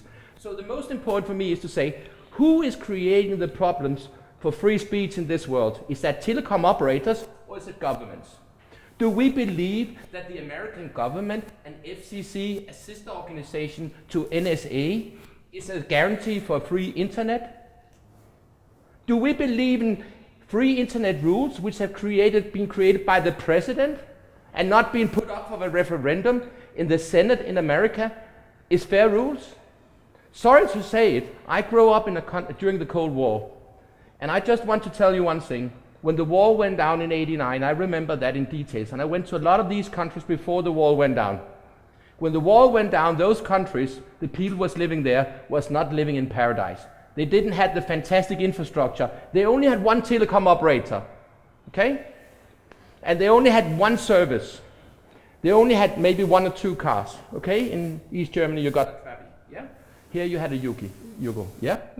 So to be honestly, for me, a free internet, I think the telecom operators is a guarantee, the best guarantee, because they are neutral to governments. They want to do a long-term business, and they want to be there for long-term because they make investments. And the difference between Tesla and the telecom operators is that Tesla don't invest in infrastructure. Telecom operators do that. Tesla drives on roads which they don't pay for. Okay. So basically, you're saying that. So you're saying that we should hope that telcos will have their own enlightened view on what's internet neutrality. The fact is that until now there have been no evidence of telcos is the big bad boys. The evidence proves around the world that it is governments. Okay? It's governments which are blocking for services. Go to Turkey. Okay? Go to Egypt. The Arab Spring. Honestly, talk to human rights people. There's a center of what is called the Center of Human Rights in Copenhagen, which is considered one of the leading academic centers for that. They say that these people which abuse the freedom of speech and all that when it comes to net neutrality, that is a disgrace. Yeah, sorry. Maybe question from the public? Or later, you probably, or it's okay. Basically, I'm from the government, so Microphone here. Check.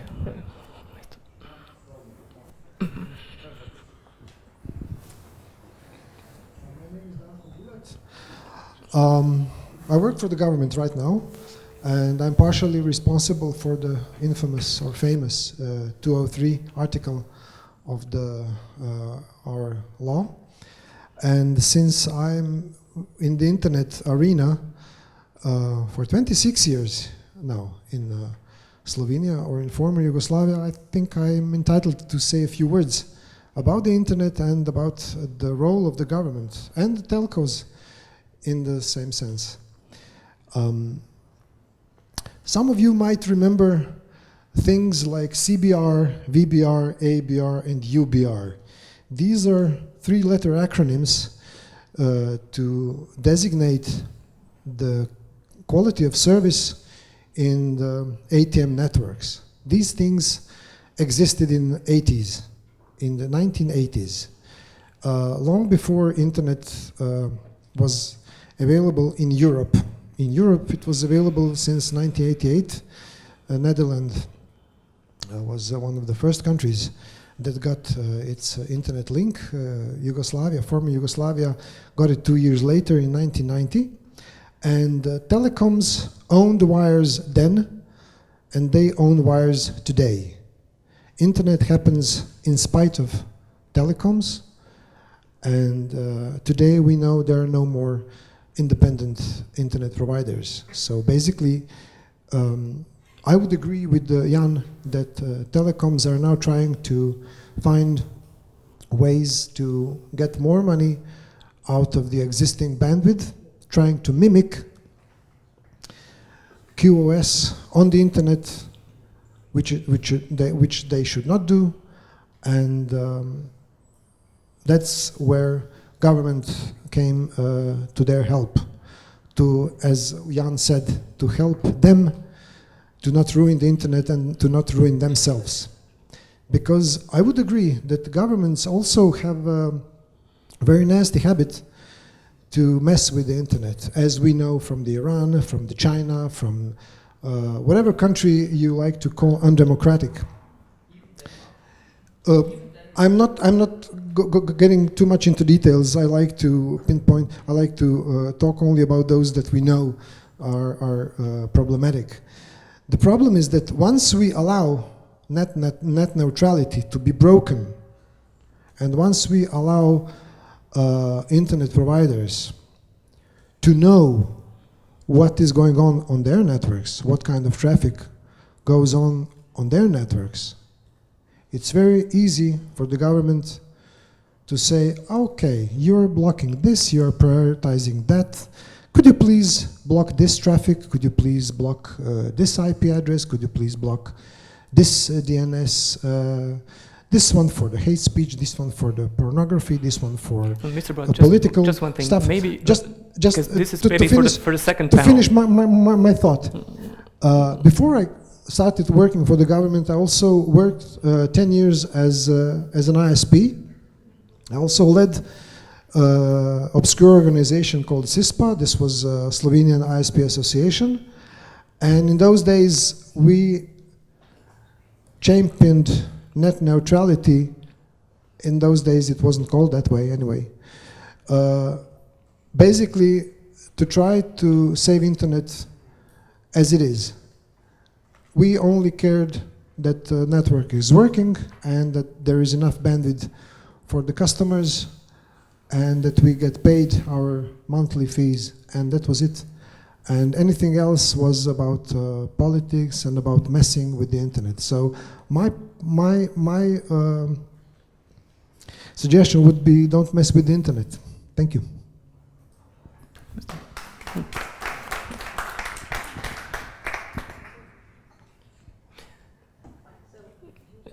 Yeah, I think we should still go back to this question. Because it's about messing about the internet. Sure. In many ways. So I would say, to me, net neutrality sounds like a religion. I feel like I like freedom of religion. The concern I have is that the way that net neutrality gets institutionalized becomes, maybe perhaps is a fine idea for those who agree, but it gets turned into something else. So if we go back to Emil Durkheim, who I think is an important philosopher, the sociology of knowledge, and a number of the people in these particular philosophies, you'll find that there's no such thing as neutrality in language, in information, and I find that this appeal that the internet should somehow be better and different, I reject, because, personally, I'm a dynamist. I like things to get better and improve. I find the idea of net neutrality is to freeze the internet the way we like it today, which may be fine, but for those of us, there might be things that we would like to be better or different. And I would hate it if we had froze the internet in 1996 when it was just starting. I wouldn't like us to freeze it today. I wouldn't like us to freeze it in 20 years. I hope we will let it grow and change. It should evolve. So I don't accept the principle that because it's neutral, it's better. I think there are cases when what we might call as open is helpful. There are other cases when it isn't. So as an economist, as a person who's there, I don't take a prejudgment. I like to look at what is the outcome. It is what is you want to optimize. That is what you should measure. And especially as a policy matter, things that, because one party wants to say, well, my version is the free and open version, well, unfortunately, it tends to help the profits of certain companies at the expense of others. As an end user, I don't find that's very helpful. The entire internet was built on zero rating. If we didn't have, if Google didn't rate its search through advertising, there would be no searches. There would be no internet company today because they had to use third parties to subsidize their services. So there's no reason why one part of the internet gets to use that model and not another. So I prefer a dynamic internet over a neutral internet. I have just a tiny question about your research, because was there a causal relationship or a correlation between the number? Because in Slovenia, for example, if you look at the numbers of when the applications boomed, then it has a lot to do with economic downturn. Well, so that's a very good question to add the economic, in this case, I'm just using it's just a time series.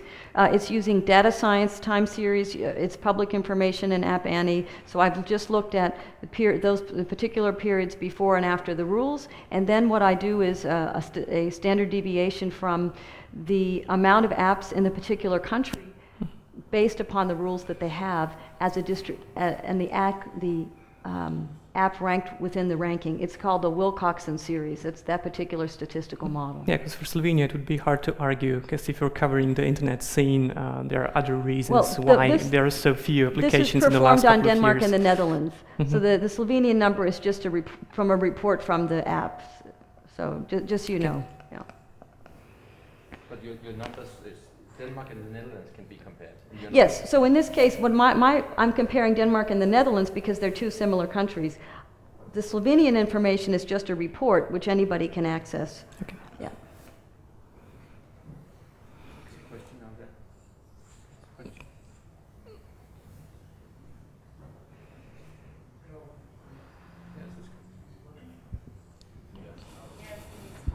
Thank you. George Hunt from Arnes, but as a private citizen. Is it really fair comparing number of apps to the internet neutrality? Because I can also compare the number of gasket or urn funerals with net neutrality. As the net neutrality laws were accepted in Slovenia, the number of urns is rising, burials is rising, and industry of gaskets, is falling down. We're destroying the industry of casket funerals in Slovenia because of net neutrality, according to your judgment here. It's no correlation between those. And to the gentleman, the other one with the Tesla stories. Tesla is driving on the roads. Is any road provider financing Tesla? It's not the electricity. It's the roads that are expensive, not the electricity. I'm just saying that Tesla... You said it already, sorry, 20 times, and this is false argument. I'm just saying that Tesla have more possibilities when it comes to business models than the telecom operators. And I said that those who sell electricity, which basically have a monopoly of transporting electricity to my plugs in my house, have more freedom when it comes to pricing than telecom operators. That's what I'm saying. I say two industries which can be compared to a certain extent, but the one of them have more freedom than the other one. Just to answer your question, sir, thank you. I think it's a very good question. The issue there is that we have adopted a policy specific to guarantee the engine of innovation. That is what the EU law states. We've adopted a policy with no measurements of innovation. So I agree with you that measuring the number of apps is imperfect, but we have not received any possible other metrics. They have not told us, the European Union hasn't told us, BEREC hasn't told us, so this is one measure. I would like to find other academics, people here, provide real measures that we can use, real numbers, not sort of I make up, I don't like this, I don't like that. We need to have things that can be supported as a policy. Number of apps isn't perfect, but it's a start. It is a way to measure over time. And so forth. So that's the reason, because that's all that the tools can tell us. Thanks. Maybe just to finish with the Tesla example, I think we don't want an internet where every network has its own filling station or electricity charging station and its own system and proprietary systems. I think we want an open internet. So is the European Union going after Tesla now? No, why should we go after Tesla? Because you don't like what they're doing. No, I said we don't want an internet with a proprietary system. I think all these people which don't like the Tesla story, they should go after Tesla. They should ask the European Union to regulate and ban Tesla. Then there were some other comments. Wouldn't it be fair? The energy companies can do more. They can do maybe more in terms of marketing and bundling, because we don't have the same issues at stake regarding the freedom of speech and so on. No, and you said they are not regulated. A network operator, your distribution network, is heavily regulated. It's price regulated, everything is regulated, and much more than any telecom provider. And that Google or the whole internet is built on zero rating, I think that is also not the same zero rating as we have here. Then Thomas had his very creative interpretation of the GSM regulation. I think any article has to be read in the light of the recital, which gives more instructions on how to interpret it. And the word limit can be interpreted in many ways, and you see the different translations in the different countries. Then the case-by-case rule has been set in a difficult compromise by the legislators. And it's clear from the legislative history that they wanted to have a case-by-case assessment. They didn't want to have a clear ban. There was the parliament wanting a clear ban, and the council didn't want, and the compromise was to have a case-by-case analysis.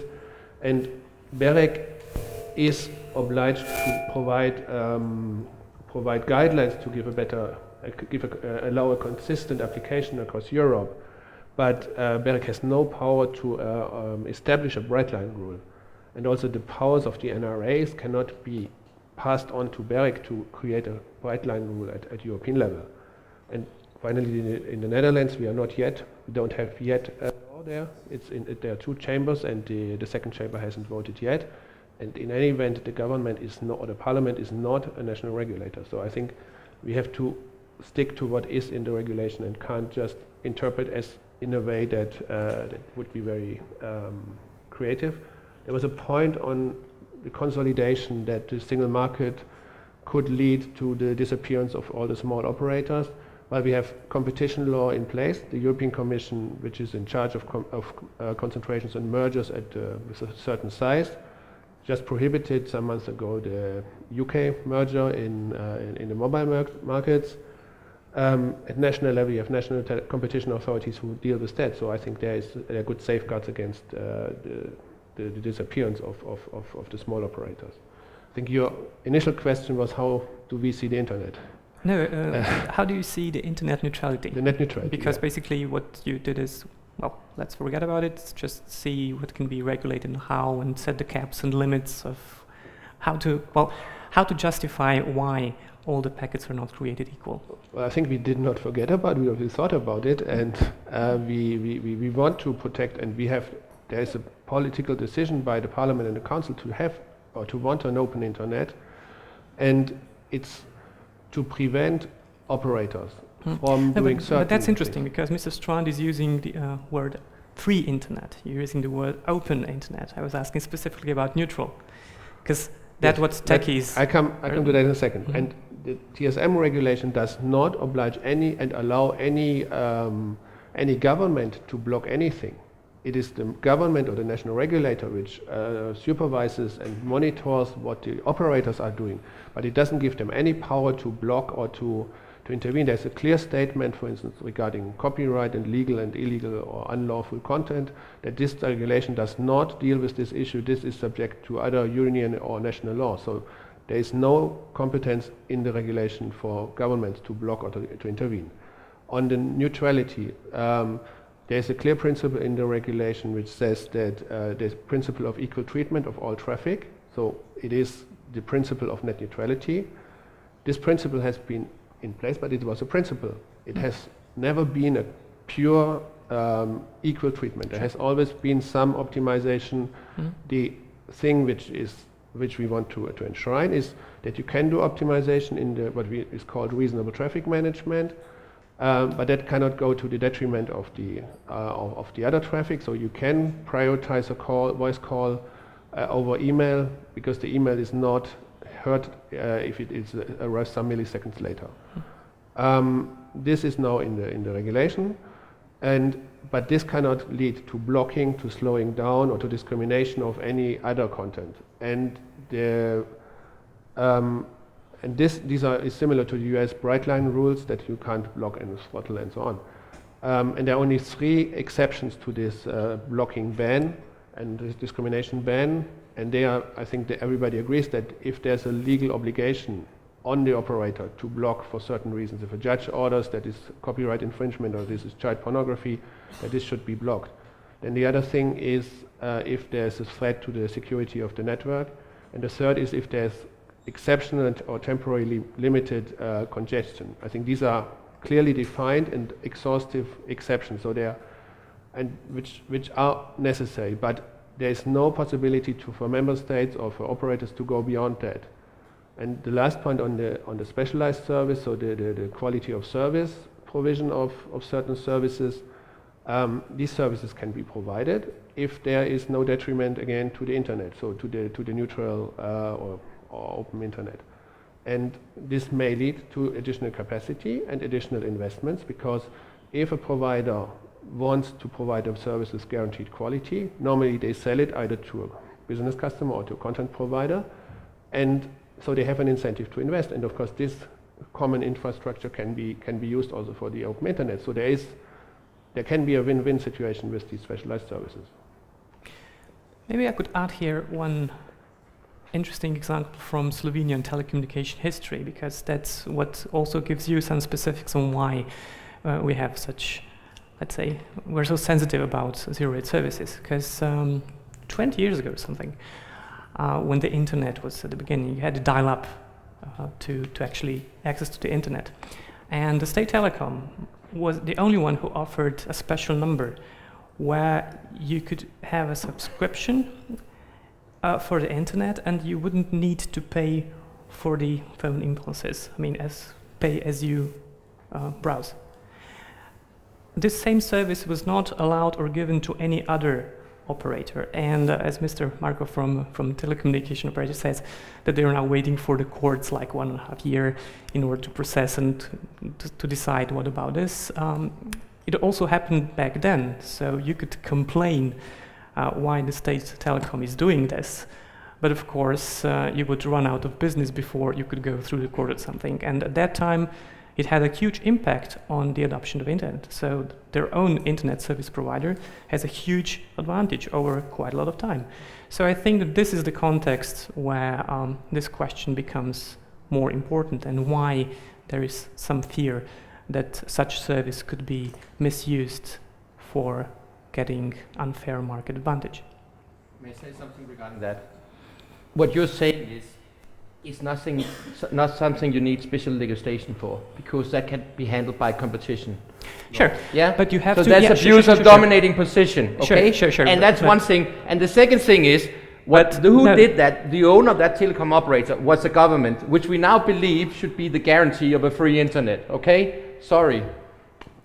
So you have independent. Honestly, you have independent national regulators, independent also from the government. Sorry to say that. I know that they should be independent. We can always discuss that. But I think they are independent, we should have some transparency. And in the process about net neutrality rules, the process in BEREC, there has been a lack of transparency. There's a lack of evidence. Honestly, some of the things Frode said today, where he basically said, you know, that this will have a negative impact for small application providers with zero rating. Is there any academic evidence for that? Can you prove it? I would just ask BEREC, have you been doing regulation under a fundament where you claim that if we have zero rating, it will have a negative impact on small local application providers because the big international application providers will win? That's fair enough if you want to do regulation on those things, but you have a documentation. Is there any academic documentation for that's a fact and that will happen? Or is that a religious point of view? I just want to say, if I have asked for this information many times, I've asked for transparency in the BEREC process. I'm not asking for a certain kind of regulation. I ask that we look for the academic evidence and we can create transparency. No, but that's, why can't we see BEREC presentation for the BEREC group? Sorry. She's the chief lobbyist from Google doing a workshop for all the people from the BEREC. Why can't we see her presentation? Look, just a second. Whenever you start, this idea, give me information, give me data. As a journalist, I hear it all the time, and it's always like the lobbyists and the commission and the governments, they have the data. And I haven't seen it. No, like they don't provide with it. They present or provide data, but you have to read through it. You have to finance it. You have to finance research, etc. The question Go is to their here website. for it's not there. The question is for the civil society part: are you actually? Can you compete in this sphere of giving the information, the data, ordering studies in order to persuade the legislators to include your point? Do they have the documentation for the things they're saying? I would like to see it. Okay. Show me the facts. Okay, then I'll pick up that point. There's a lot to say. First, I want to agree with you on something. I really feel it's a horrible fact that governments block the internet. I think every form of internet censorship is wrong. no matter if it's for copyright reasons or for freedom of speech restrictions of any other sort. And I personally feel also that Article 338 that leaves this open to other laws. Yes, we should do something about that. Sadly, we lost on that article in the regulation. But we also spoke about how important it is to have a positive attitude towards the EU, particularly today. And it is really not the role of BEREC now to come up with data. It is the role and the mandate of BEREC to interpret the regulation, the democratic consensus that is at hand. Like, you know, the law is there, now we have to implement it, we all have to accept it, and let's talk based on the letter of the law. Thereby coming to Mr. Eber. All my arguments are based on what's in the officially published regulation. I'm not looking at the chit-chat that has been around it, because there has been a lot of confusion, both at the press conference on October 28, when the law was adopted, where the rapporteur sat beside Commissioner Oettinger and they both contradicted themselves, or the FAQs that have been published by the Commission, which have changed after they've been published. So I only want to focus my arguments on what's actually in the regulation. And here, the articles, and please, I'm open for logical arguments where I may be wrong here, but in all the readings that I've seen, there would be room for a bright line rule and zero rating. And then the recitals, they don't contradict that rule. They, in my argument, would even support it, because, as I said, the last sentence of recital 7. And yeah, to answer also your question, to maybe also end it, for me, net neutrality tries to capture everything that sets the internet apart from everything that has come before. It is this neutral open platform based on modularity and interoperability that creates this room, this level playing field, this neutral platform for all ideas and services and business models. But it's this neutral platform where all of them have to be based upon. And in a nutshell, net neutrality is the ability to compete as well as the ability to be heard. And as such, we should protect it. Honestly, the way I understand, I just want to understand you correct. So you say, but you also you have don't to want to hear about you the also facts. you also need to self-regulate yourself a bit, because there's 3 other speakers fine. that have not I just spoken want yet. to understand, So no, no later. transparency in the registration process, no facts, but a free internet. Sorry, you made this Zero point. facts. You made this point already.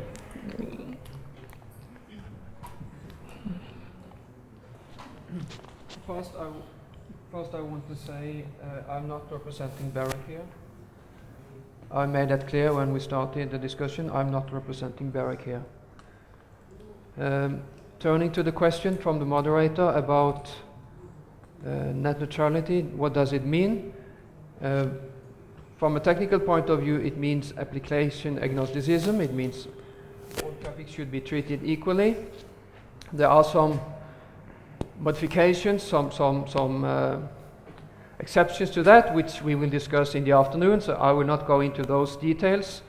There has been a lot of discussion about evidence today, and regarding application agnosticism, I want to refer to the BEREC investigation provided in cooperation with the Commission in 2012, which indicated in fixed internet access, every 5th user in Europe had restrictions, and in mobile internet access, every 3rd user had. And that's the background of the current regulation in Europe, and it's based on a democratic process. And we are beyond the point of discussing evidence. We now have this regulation, and now it's the task for regulators to use it as soon as BEREC has finalized the development of their guidelines. Thank you. Thank you. Can you hear me? No. Should I do something with? Yes, you're on. They're switching us on and off. Oh, okay. Thank you. I didn't want to disturb other speakers, so I will come to at the end to your question, but let me start with something else. You know, being the part of the operator, and we are in Slovenia, we are not AT&T, we are not KPN, we are simply C-Mobil, Telemach, Telekom Slovenia. Really, the impression I get in such discussions, and I get it all over the Slovenia, we are so bad. I really was thinking about application for the tobacco industry, because probably I would feel better in such a debate, because we do not invest, we do destroy the freedom of speech or something, and as Mr. Bulan said, we want more money for the same bandwidth. I'm just claiming, if this is remotely true, I'm giving you my yearly salary. If this is not true, not even remotely, you buy me a coffee. Okay, thank you. I hope this says and the coffee is free today. That's why. Zero rated. Okay, but let me continue, please. I want to make some other remarks.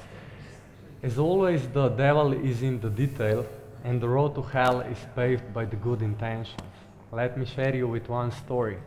A few years ago, the police came to the operators and said, look, we have a huge problems. The child abuses are going on, and they are published through the internet. You are under criminal investigation, well, you're under criminal penalty possibilities because you're not blocking that. Okay.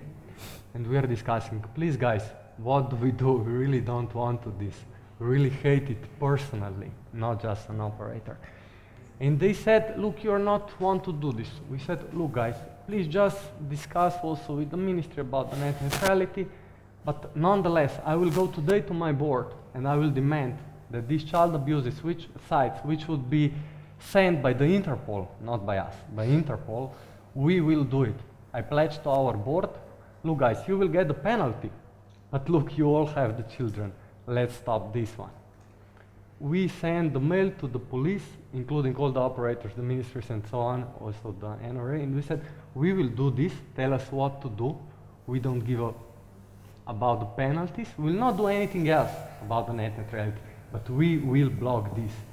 Then the police, as I heard, went to the ministry, discussed the net neutrality clause, and the resolution was, well, let us change the law, it will happen eventually, and we will allow you to block this one, but now you will not. And I replied then after some time to the police, guys, look, the child abuses are being transmitted openly, publicly, to all that is going to the internet in the zero rating.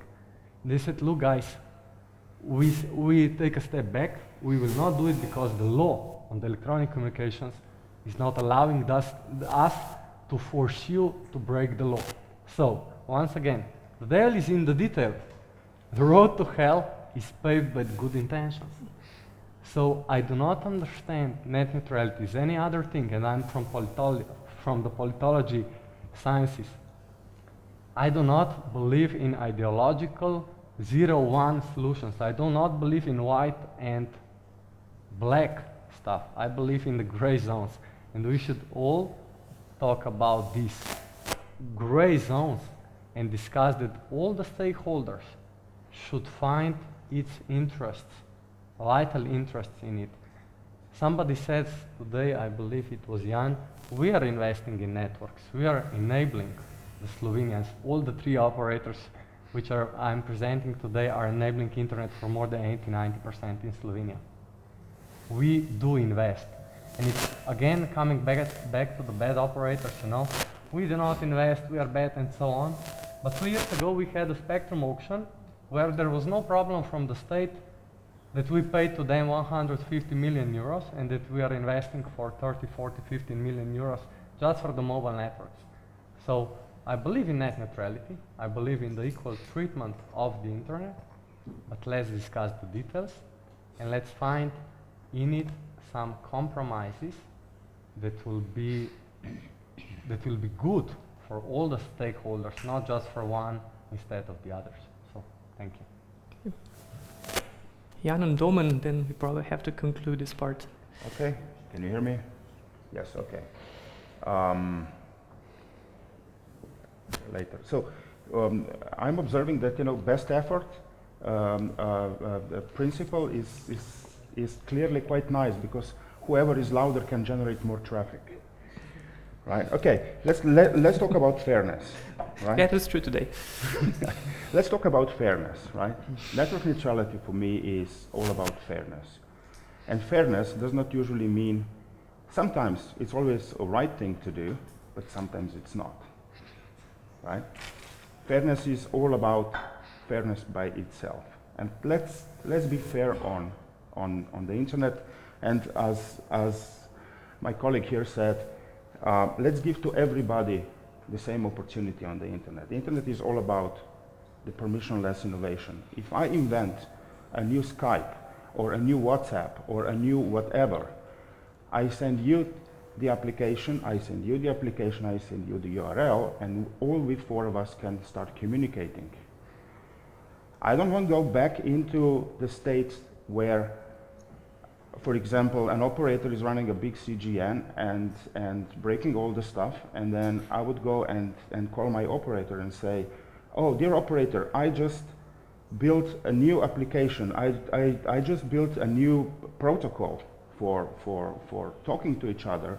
Can you please put these special helpers in your equipment that my protocol would work over your equipment? This is not the internet. The internet is packets flowing around with as less speed bumps as possible, and every packet is equal. So, and from here I would like to go to the specialized services. This is actually a threat. Why it is a threat? Because my question is this a walled garden service? If a specialized services like, I don't know, telephony and IPTV is confined to the walled garden, to the network that operator is actually controlling, then it's all fine. Then it is like it is today. I'm connected to telecom and my TV works fine, my phone works fine. They are doing some sort of prioritization based on VLAN. But don't touch the internet. The internet traffic should be all equal, because if we want to apply QoS and queues on the internet traffic, now we are opening the can of worms. We are running into a huge problem from a technical point of view. From a technical perspective, this is practically impossible, and I will tell you why. So how do you distinguish the traffic? If we are thinking about, okay, video streaming or real-time streaming or video on demand over the internet from America, from Canada, from everywhere around the world, how do I know that this traffic is video and this traffic is voice and this traffic is not? And why should this traffic have the preference? Because what we are working at the ITF now, the ITF is working on developing the protocols to have encryption included by default. So all of a sudden you will have majority of the protocols encrypted on the internet. Majority of the video will be doing WebRTC, that is HTTPS. So how can you distinguish between the traffic? And distinguishing between the traffic means that you are legalizing the packet inspection for the operators. Do we really want to do that? That would and be I'm sure that Andrei, who's sitting behind there, have something to say about that. We'll focus, I think, this second panel And to exactly this discussion. If I can just finish my thought. And, you know, if we want to maintain the network neutrality, the capacity is the key, right?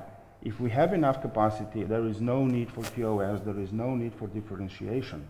This is, my analogy here is like a farmer that is growing potatoes. You have X square kilometers of fields where you're growing potatoes. And then when the more demand comes for more potatoes, you start putting potatoes, growing them more together, but they are not that big anymore. So there is no replacement for the square kilometer of the field where you're growing potatoes. You need to buy a new field. If you want to grow more potatoes, you need to buy a new field. That's the fact, that's the nature. So why are the operators trying to optimize traffic and squeeze more bytes into the pipes that they can go through? Why just they don't increase the capacity and we just close the discussion and we go home? Domen? Thank you. Maybe microphone. Sorry? Aqui, microfone. Okay. Questo bojo. Devetka. Tudi ta nedela. Ja, ta dela. Probaj. 1, 2? Okay. I think Jan said it all. I think we have to look at the bigger picture, and we need to stop using the net neutrality fight to sort of save the botched telecom industry economy model. If the telecom industry is not able to keep up with the development, if the telecom industry is not able to update its investment plans to accommodate for the service sector, which is booming and which is growing and using the technology, they should just say so and, I don't know, charge more for the end user. They should just say, okay, look, we screwed up our investment plan, our networks are not keeping up with the demand, it's a fair market, we should just, you should pay more for us to keep internet free and to enable you to access every information, every service on the same conditions. I think zero rating is saying, okay, this service, this content is somewhat better than the other service, and we'll use it we'll give you free access, but for everything else you'll pay a little bit extra or you won't use it. I think that's not fair, that's not useful, and that is playing only for the telecom industry and nobody else. Thank you.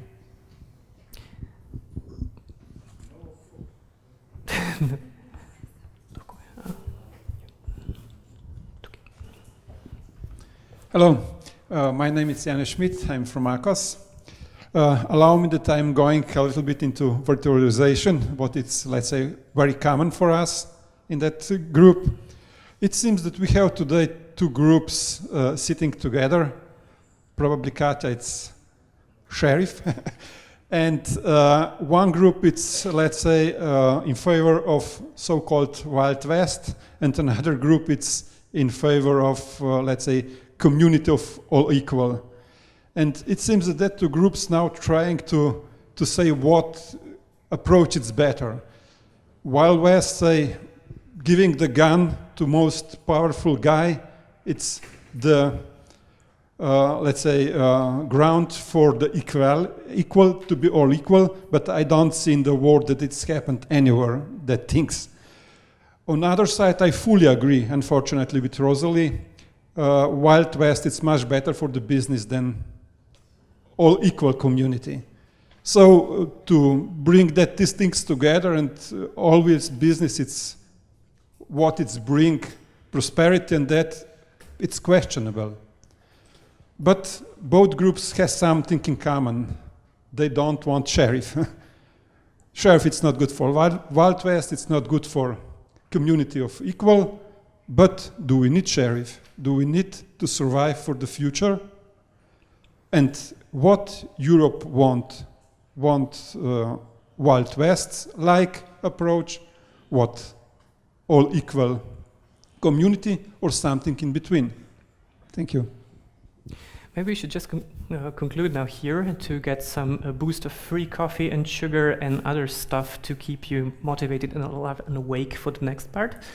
The next part will be less moderated, so I think we won't have the round of discussions, but we'll probably try to continue this way, more debate-like, more interactive, in order to see what's being done, what's this prioritization anyway, and maybe even admit that internet in this fundamentalist view was never really neutral, because if you want to take care of your network, you need some prioritization. The question is only to what extent and how. So welcome back in, 15 minutes? Half an hour break. Okay, thank you.